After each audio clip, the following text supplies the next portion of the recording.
watch me. I have to build you this way because I need you to understand how the Lord looked at us. He looks at us to see when you're in a shaking or when you're going through something, can you remember my word? Or when you get in the shaking, are you going to just say, oh man, this is enough of this? And you're so curious. You want to be nosy like how these people here, this 50,000 and some change.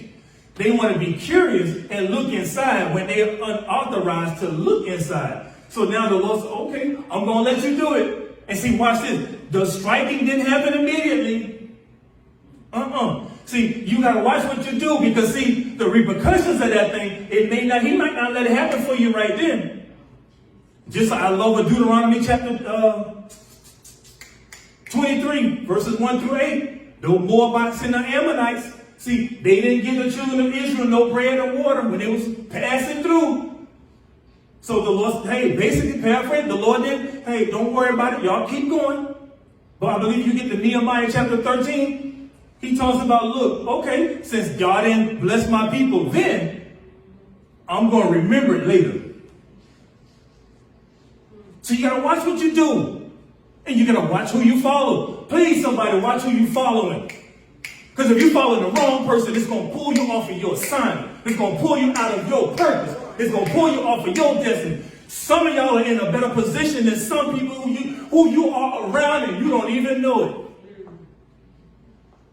Some people see that you're shining so bright and that your light is bright. And see, you don't even know that ignorantly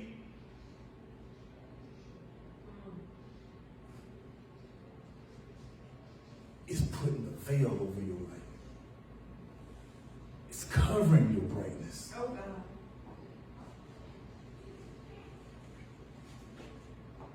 This is why I believe the Lord said, you got to be willing to forsake husband, wife, mother, daughter, all for Christ's sake. Are you true disciples? Because look, Lady Frazier don't want to do it, Pastor Frazier still got to do it. Vice versa, if I don't want to do it, Lady Frazier, girl, you better keep living for the Lord. You can't stop just because somebody else don't want to do it. You better think about yourself. Because when you stand before him, who's going to be there with you? Nobody but you and him. And see, I believe the Lord got me in place. See, when the Lord promotes people, he promotes you not just with you in mind. He has generations in mind. Because see, he ain't just thinking about, oh, I'm going to just bless you so you can just be blessed over here with you and your family, your household.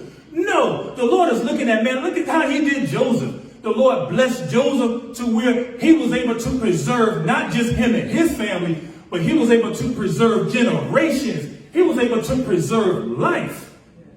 And see, many of you right now, you don't know some of you have to learn. That's why I believe the Lord have many of you here, because many of you was going through the same test, the same cycles in your life, and you've been failing some tests. And see, these tests that you've been going through, they're actually open book tests. But see, when you don't have the right information, when you're not planted in the right ground, when you don't have the right people in your ear to talk to you, to teach you, to tell you certain things, or if you just flat out don't want to hear it or accept it, then all you're doing is just putting yourself in a place to where, okay, basically, he can't use you.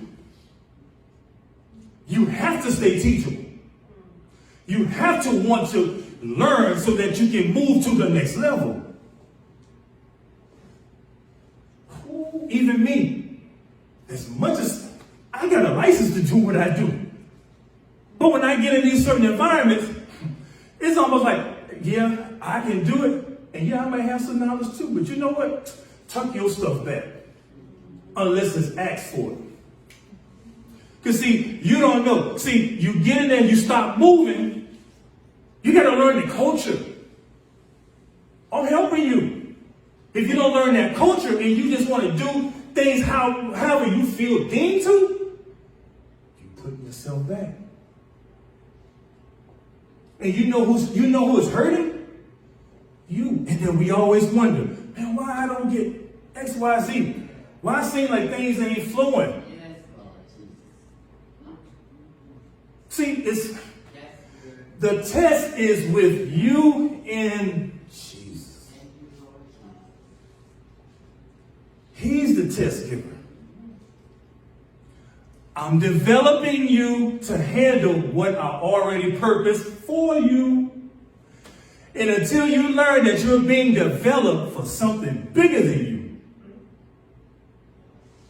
you will stay right there.